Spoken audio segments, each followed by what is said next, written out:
Yes, Potter too has to be sacked. Sack Potter immediately. Worrying Graham Potter record surfaces for Chelsea as Nathan Jones sacked by Southampton. The Blues face relegation favourites Southampton at Stamford Bridge next week and will welcome new management to SW6.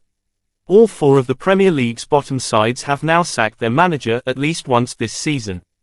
Chelsea has lost to two of those teams. It accounts for 25% of the wins that those two sides, Leeds and Southampton, have had all season. For Saints, they have sacked their second manager of the season already. It was Ralph Hasenhüttl that beat Thomas Tuchel's Chelsea early on in the season, but he was quickly dismissed. At Leeds, Jesse Marsch's side battered Tuchel's Blues 3-0. Now it's Nathan Jones that has been and gone on the south coast. After just 14 games, the former Luton man has been given his marching orders. Slightly ironically, it's trip to Stamford Bridge that is up next for the bottom-placed side. Rio Ferdinand and Joe Cole agree on a major penalty incident in West Ham vs Chelsea clash. Chelsea fans may well already be imagining a doomsday scenario involving the wretched and dreaded new manager bounce, but in reality, it is a game that could turn even the staunchest of Graham Potter fans should his men fail to register a victory. The draw to West Ham on Saturday was the third draw in a row, making it just 2 wins in the last 13 league games for Potter. Although there were signs of positivity and attacking play of the likes which have been all too rare in recent weeks, it is the frustrating results angering fans.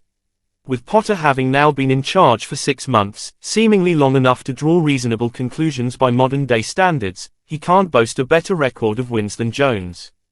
Although this has been skewed by cup results, Southampton won 5 of their 14 matches under Jones dating back to his first match on November 12. At the same time, Chelsea has won just 2 of 11.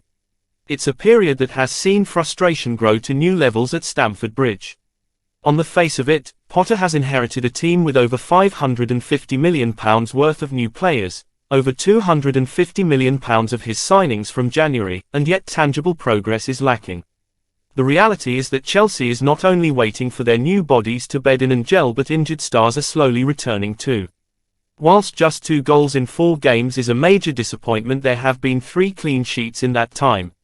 For another comparison, it is also worth noting that whereas Chelsea won just 3 of their first 8 league games under Potter on XG, they have had higher totals in 6 of their most recent 8.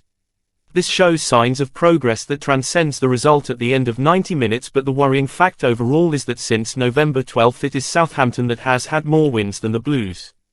Boil it down to league wins and Saints have just 1 in 8, whilst the Potter is marginally better, with 2 wins and 3 draws in 9. Points-wise, over the past 3 months Jones only got 3 from a possible 24, condemning them to relegation favourites.